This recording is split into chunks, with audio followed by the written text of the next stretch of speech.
Welcome to the desk. John O.J. here. Let's get straight into what the market is telling us today. Right now, as we head into the final week of February 2026, there are roughly 107 million ounces of silver sitting in COMEX registered vaults. That's the number that matters, not the 411 million ounce total you'll see cited on social media, the 107 million. Because that's the only silver that can legally be delivered against a futures contract. And the March 2026 contract, which is the primary delivery month for COMEX silver, currently represents approximately 500 million ounces of open interest in paper form. Do the math, and you get a ratio of roughly 4.6 to 1. 4.5 paper ounces promised for every physical ounce sitting ready for delivery. That number is circulating everywhere right now, and it's generating two completely opposite reactions. One camp is calling this the end of COMEX. The other camp is saying the whole framing is wrong. Today, we're going to look at what that number actually means, and just as importantly, what it doesn't. If you're tracking this March delivery window with me and you want to see how the data plays out in real time, comment OJ signal below. We're going to go through the exact mechanics today, so you'll know exactly what to watch and where to look. Before we get into today's numbers, let me show you how this mechanism actually works. Because if you understand this, the data we're about to look at will mean something completely different to you. Think about a hotel. A hotel has a certain number of beds. Some of those beds are made up, turned down, ready for a guest to check in tonight. That's registered inventory. Other rooms exist in the building. They're clean, they meet the hotel's standards, they're perfectly usable, but they're not yet prepped for immediate check-in. Maybe the linens are being laundered, maybe they need a quick inspection. That's eligible inventory. Now imagine the hotel has sold reservations for 3 times as many rooms as it has made up beds. Panic, right? Except you'd be wrong to panic because most people who book a hotel don't show up. A meaningful percentage cancels, reschedules, or books with points and transfers the reservation to someone else. The hotel has been running this model for decades without running out of rooms because it knows from history what the actual check-in rate is. COMEX silver works exactly this way. The registered inventory, currently roughly 107 million ounces according to the most recent CME warehouse report, is the made-up beds. The eligible inventory, which adds up to about 304 million additional ounces in COMEX-approved facilities, is the supply that can be converted to registered status in roughly 24 to 48 hours if needed. The open interest, those 500 million paper ounces, is the total number of reservations outstanding. But historically, only a small fraction of futures contracts ever stand for delivery. The rest are offset, rolled, or cash settled before first notice day. Here's the precision that matters for today's analysis. The December 2025 delivery, which was a major month, saw 46.6 million ounces delivered. That represents approximately 50% of the estimated free float registered inventory at the time. That is high by historical standards. January 2026 saw 33 to 49 million ounces delivered, 7 to 10 times the historical January average of 1 to 5 million ounces. So the real question isn't whether the ratio is scary. The real question is whether the delivery rate this March looks more like a normal 10 to 15% of open interest, or more like the elevated 20 to 25% we've been seeing in recent months. Because the math on those two scenarios points to very different outcomes. And the answer won't be clear until first notice day, which is this week. One more thing before we move on. Every analyst who has looked carefully at this mechanism has noted the same thing. The 98% February delivery rate, claim that's been circulating widely, is based on a denominator error. It divides total monthly deliveries by a single-day open interest snapshot, which is dynamic, not static. That number overstates actual delivery pressure significantly. The channel's commitment is to give you the correct denominator always. Here's where the silver market stands heading into this week. Silver closed last week around $82 to $85 per ounce. That's a recovery from the historic crash in late January 2026, which saw silver fall nearly 50% from its all-time high near $92 to the mid-40s range in a compressed time frame. The metal is still 22 to 34% below its January highs depending on which peak you measure from. Gold, meanwhile, is trading above $5,100 per ounce, holding decisively above the 5,000 level, even as the US dollar index has been near a one-month high. That decoupling between gold and the dollar is one of the more significant technical and structural signals in the market right now. Traditionally, gold and the dollar move inversely. When gold rises, while the dollar also rises, it typically signals institutional or sovereign buying, not retail speculation. Goldman Sachs confirmed this week that sovereign gold accumulation is re-accelerating in 2026, following 3 consecutive years of 1 and 200 plus ton annual central bank purchases globally. the People's Bank of China extended its gold buying streak to 15 consecutive months through January 2026, according to data from Trading Economics. On the geopolitical front, President Trump issued a 10 to 15-day ultimatum to Iran regarding its nuclear program, reported by CNBC on February 20th. That's a live safe haven catalyst that has been a meaningful contributor to gold holding its price level even with a strong dollar. For silver specifically, the post-crash institutional response has been striking. Following the January crash, a single day in early February saw 1,023 tons, approximately 32.9 million ounces, flow into the iShares Silver Trust. According to analysis from the Jinlo Substack, that was the third largest single-day inflow in SLV's history. Retail was selling, institutions were buying. That divergence is worth tracking carefully. JP Morgan Global Research, as reported by The Street in February 2026, is currently forecasting silver to average approximately $81 per ounce across 2026, more than double its 2025 average. There are three specific forces shaping what happens to silver over the next 30 days. Let's go through each one. Force 1, the March delivery window. This is the mechanical force, and it's the one with the hardest clock on it. First notice day for the March silver contract is this week. Once FND passes, contract holders who want delivery must formally notify the exchange. The question the market is asking right now is whether March delivery demand looks more like December 2025, which was elevated but manageable, or something higher. Here's the constraint.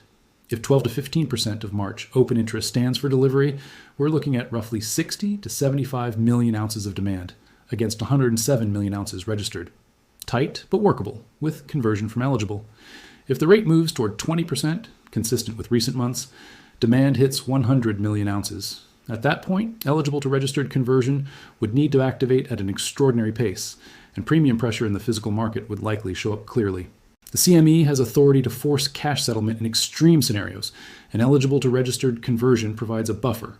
But the buffer is thinner than at any point since 2020, when the registered inventory drawdown began. Force 2, the industrial deficit. This force operates over months and years, not days, but it's the structural reason delivery demand has been elevated. According to analysis from TechFlow published in February 2026, global silver supply has been in persistent deficit for 5 consecutive years. The 2026 shortfall is estimated at approximately 200 million ounces, though I want to flag this as an estimate that needs Silver Institute verification, not a confirmed figure. Silver now represents a significant cost component in photovoltaic solar manufacturing. The solar sector, electric vehicles, AI hardware, and medical applications are all sources of industrial demand that are growing faster than mine output. That structural demand imbalance is part of why delivery demand has been running above historical norms. Force 3, the macro cross current. This is the force that cuts against silver in the short term. This week brings the second estimate of Q4 2025 GDP. The advance estimate came in at 1.4%, well below the 3% forecast. We also get core PCE data on Friday. FOMC minutes released February 18th showed clear divisions among policymakers, some flagging that further hikes might be warranted if inflation stays elevated. If core PCE comes in hotter than expected on Friday, rate cut expectations could fall further, the dollar could strengthen, and silver's recovery could stall or reverse. That is the specific macro risk this week. JP Morgan and Goldman Sachs both have bullish year-end targets for silver and gold, but those targets assume the rate cut path remains intact. Hot inflation data challenges that assumption. Let me give you the 3 scenarios the desk should be thinking about heading into March. Scenario A, orderly delivery, recovery continues. Probability approximately 45%. Most March open interest rolls are offsets before and after first notice day. Delivery demand lands in the 12 to 15% historical range, roughly 60 to 75 million ounces. Eligible to registered conversion handles the load without meaningful premium spikes. Silver stabilizes in the $78 to $88 range through March. Institutional accumulation continues. The recovery toward $90 to $95 plays out over the following 4 to 6 weeks, supported by the industrial deficit narrative and continued central bank gold buying that underpins the whole complex. Gold holds above 5,000 and works toward JP Morgan's year-end target of 6,300. Scenario B, elevated delivery stress, short-term spike, probability approximately 35%. Delivery rates push into the 18 to 22% range, consistent with the December and January precedents. Eligible to registered conversion activates at pace. Physical premiums spike noticeably. Silver prints $90 to $100 before March expiry on tightening deliverable supply, then corrects as conversion buffer catches up. Gold tests 5,300 on the safe haven overlay from any Iran escalation. This scenario does not require a COMEX default to produce a significant price move. It just requires the conversion mechanism to be tested visibly. Scenario C, hawkish macro surprise, reversal, probability approximately 20%, core PCE data. This Friday comes in hot. FOMC language hardens. Rate cut expectations fall from 2 cuts to 1 or potentially 0. Dollar strengthens. March open interest rolls aggressively. Delivery demand stays historically normal. Silver breaks below 75, potentially retests the 65 to 70 range. The COMEX default narrative collapses publicly, which is actually bearish for retail sentiment even though the fundamentals haven't changed. Gold tests the 4,800 support zone. This is the scenario where patience is required, and where the distinction between short-term price action and the longer-term structural story becomes most important. These are scenarios, not predictions. Markets do things that fall outside all three. Your job as an investor is to decide which scenario your strategy can absorb and plan accordingly. Here are the specific, verifiable signals the desk should be tracking this week and over the next 30 days. Signal 1, CME Warehouse Report, Monday, Tuesday. The CME Group publishes its daily warehouse stocks report after market close. As of January 27th, registered silver stood at 107.7 million ounces. The Monday report will show whether registered inventory has continued draining or has stabilized.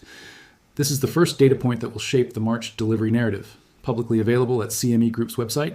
Signal 2, COMEX delivery notices, daily from first notice day. Once first notice day passes, the number of delivery notices issued becomes public data. Track the ratio of notices issued to open interest remaining. The CME publishes this daily during the delivery period. Signal 3, Core PCE Friday, Feb 27, 8:30 a.m. ET. This is the macro wildcard for the week. The Bureau of Economic Analysis publishes personal consumption expenditures data. Watch specifically for the month-over-month core PCE reading. Above 0.3% would signal inflation remains sticky and challenge the rate cut narrative. Below 0.2% would be dovish and supportive of metals. BEA Gov is the primary source. Signal 4, CME FedWatch Tool. Check the March 2026 meeting probability in real time at the CME FedWatch Tool. Right now, markets price a near certain hold. Any move above 10% probability for a March hike would be a significant hawkish signal. Signal 5, SLV daily holdings. Track changes in iShares. Silver Trust holdings daily. Continued institutional inflows would confirm the institutional accumulation thesis is intact. Institutional outflows would suggest the smart money is reducing exposure. Here's what I'll leave you with. The March COMEX delivery window is a real-time test of a mechanism that has functioned for decades, but one that is under more structural stress than at any point in recent memory. The registered inventory is real. The conversion buffer is real. The historical precedent that most contracts don't stand for delivery is real, but so is the 5-year supply deficit. So is the 75% decline in registered inventory since 2020, and so is the elevated delivery activity we've been seeing since December. The market isn't broken, but it is being tested. And the specific way it handles the next 3 to 4 weeks will tell us something important about whether the February recovery is the beginning of a move toward 90 and beyond, or whether the macro environment steps in and resets the narrative first. Watch the CME Warehouse Report Monday, watch Core PCE Friday, and watch the delivery notices in between. Invest with logic, not hype. Use your own brain, don't follow anyone blindly. John O.J. out.